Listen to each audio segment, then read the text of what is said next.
Okay, my next step on this painting will be to paint the floor. And I want to show you my palette and my color mixtures. These are the colors that I normally use up here. This is the double primary palette that Jack developed for us to use. This is white. Then I have cadmium lemon yellow. And I forgot to put out my cadmium yellow medium. I mixed up my orange and didn't put out more cadmium yellow medium. I use Winton oil colors. They're a very economical but very good oil paint. It's a student grade paint, but we have used these. Jack's used these Winton oil colors on $60,000 portraits. So they're a good grade of oil paint, and we use them all the time. So again, this is my titanium white. The Winton makes a soft mixing white, which is titanium white, but it's a little more buttery, and I really prefer that. It makes it easier mixing a lot of colors. It's just easier to mix. This is, again, the cadmium lemon, cadmium yellow medium. This is cadmium red light. And then the orange is a mixture of 1/3 cadmium red light and 2/3 of the cadmium yellow medium. Again, cadmium red light. This is alizarin crimson, phthalo blue, ultramarine blue, and then this is our mud, which is a mixture of the alizarin crimson and the ultramarine blue. And then this is some liquid. Now, the colors over here on the left are colors that are remaining from previous parts of the painting that I've finished.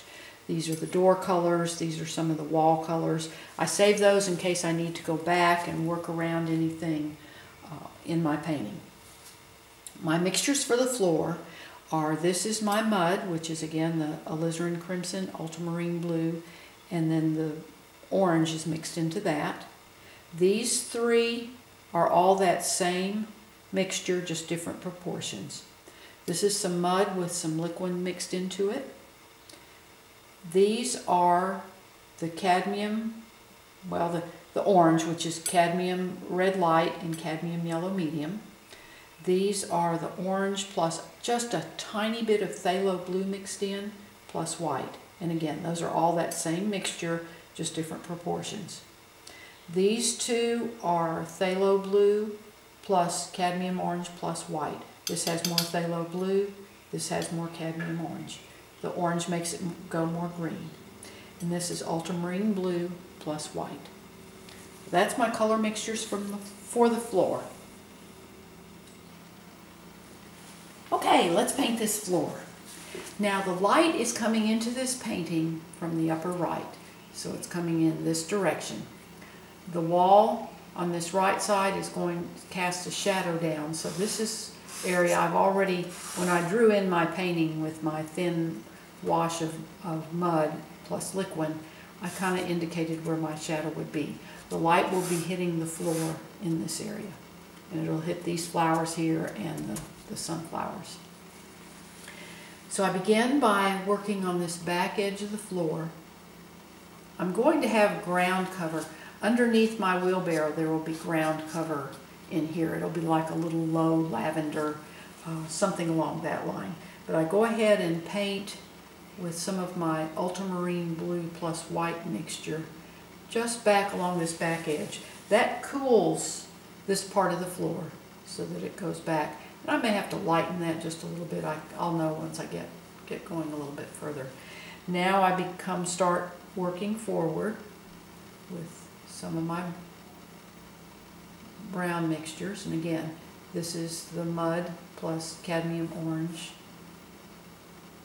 plus white. I'm going to make one of these mixes just have a little bit more ultramarine blue in it, just to cool it a little bit, gray it so it'll go back. Just adding a little bit of ultramarine blue to one of those, just to make a more muted, cooler terracotta color. That'll go back. Now as I come forward, the color gets darker and a little richer, a little warmer.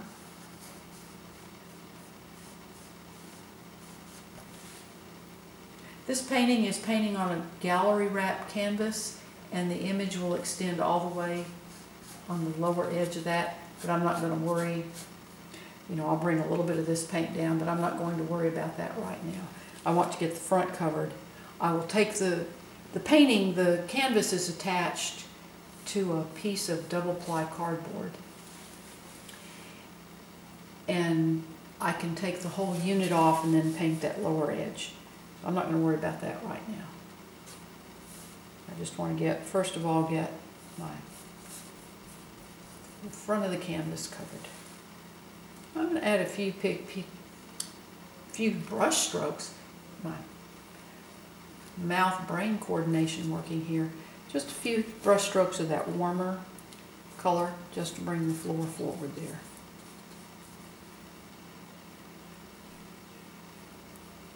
This will be darker under the sunflowers. I'll go back up. I'll paint the sunflowers down over that. And I add a little bit more of that ultramarine blue in here just to add some coolness where that goes back.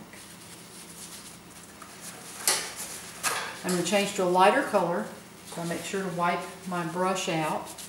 This is a bright brush, a square brush that I prefer to use because I can cover larger areas with the flat side of it. Or if I want to come back and make a smaller brush stroke, I can turn it on edge and use the corner of the brush to make a smaller brush stroke.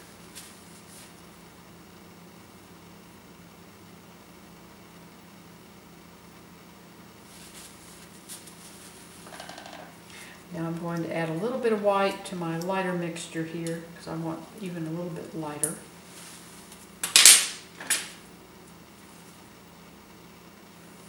I'm using a little bit smaller brush now.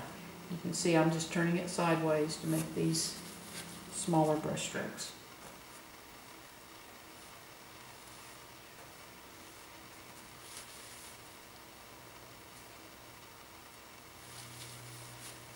This I'm going to come back here with that warmer mixture I made of the mud plus cadmium orange plus extra ultramarine blue. Just darken that as it goes back.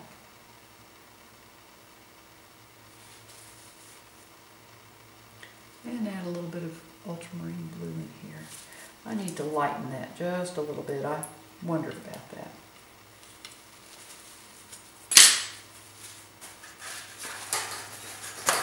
Okay, I'll clean my brush out. And I just use regular, the cheapest toilet tissue you can get to use to clean my brushes. When you're using that, I prefer the toilet tissue as opposed to paper towels because the longer you hold on to that, the dirtier you get, the dirtier your brush gets. So by using the toilet tissue, I use it for 2 or 3 wipes and throw it away. That keeps your brush clean, that keeps your paint clean, it keeps you clean. You hold on that paper too long, you end up with it all over your hands and your face and in your hair. Believe me, I've done it. I know. I know from experience. Okay. Now I'm going to use my bigger brush.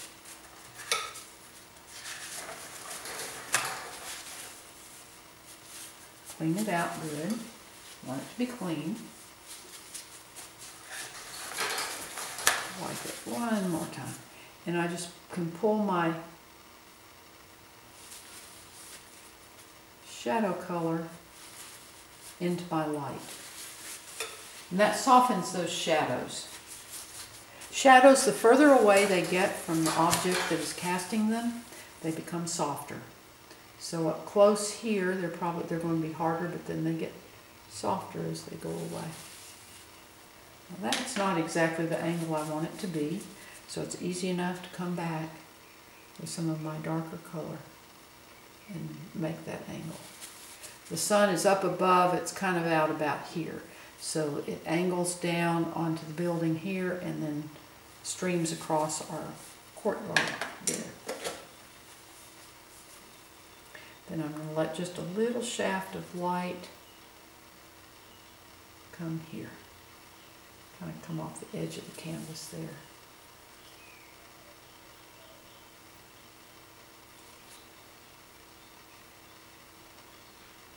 You have to kind of go back and forth, adding a little bit of my phthalo blue plus cadmium orange plus white into there.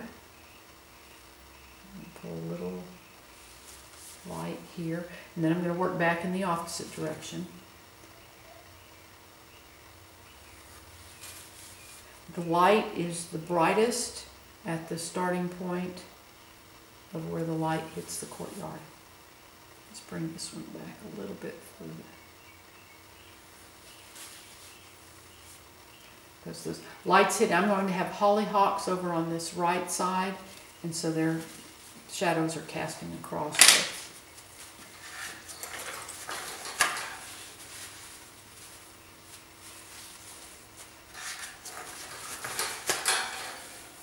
Okay, now I'm going to pull these shadows again. Just soften them.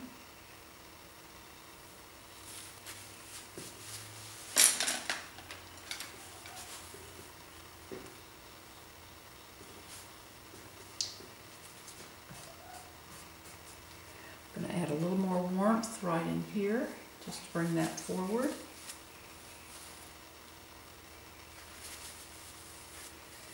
Now I'm going to start drawing my perspective lines in here.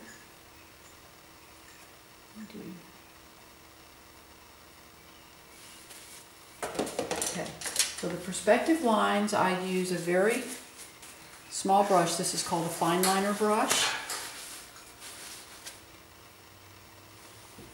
And I'm going to start making my perspective lines. I key off of here, the bottom of my wall. And I just pull into that wet paint, and I'm using, again, that mixture of mud plus liquid.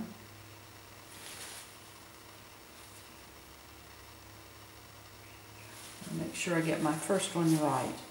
And what I can do to check this,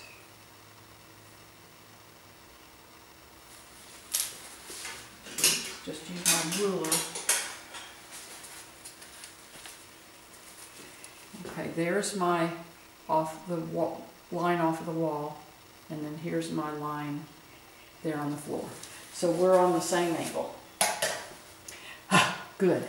Sometimes I have to do that line over a couple of times just to get my starting line correct.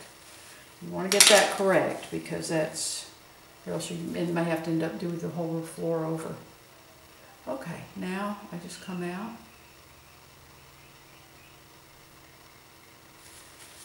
I cannot use the maul stick to do this because it limits the movement of my arm. I really pull, kind of keep my elbow straight and just pull from my shoulder.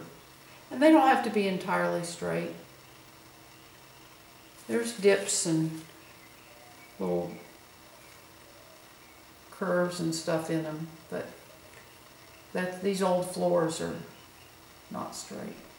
But you want your perspective to be correct.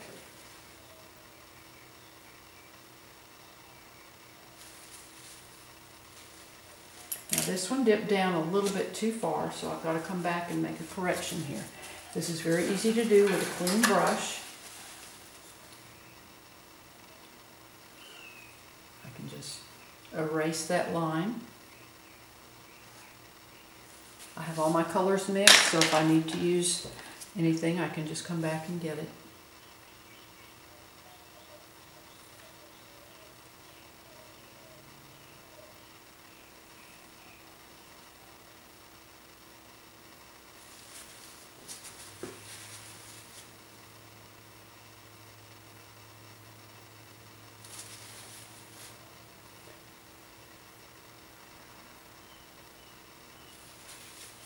And I found the faster you pull them,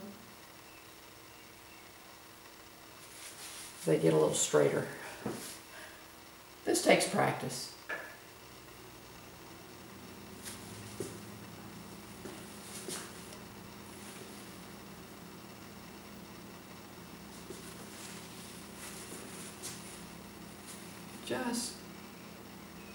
But working wet into wet makes it easier to pull those lines. I couldn't do this if the floor was dry, because the bumps and humps in the paint would just make it nearly impossible to pull a smooth straight line. I'm dipping down a little bit in that floor, but dips a little bit, kind of has a dip here, so when it rains there's going to be a puddle there, but we're okay. This again is an older building, old courtyard, and those floors, I can tell you, are not flat, not straight, not even. So as long as we've got the general perspective. Okay, now that one I got a little bit too close, so I can just again take a clean brush, take a little bit of my light color here.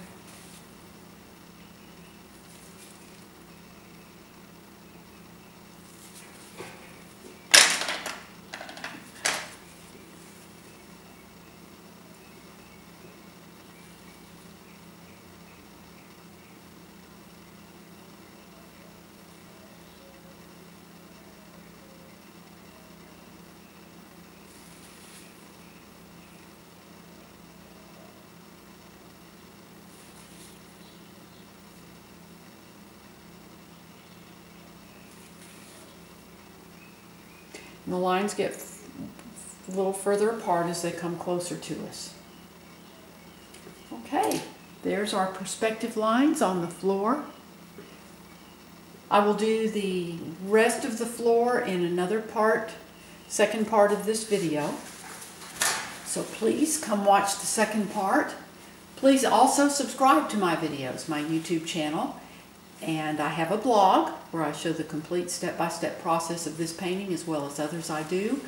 The address is in the description below. It is also on the final frame of the video. So thank you again for watching, and come back and watch the second part. Have a great day.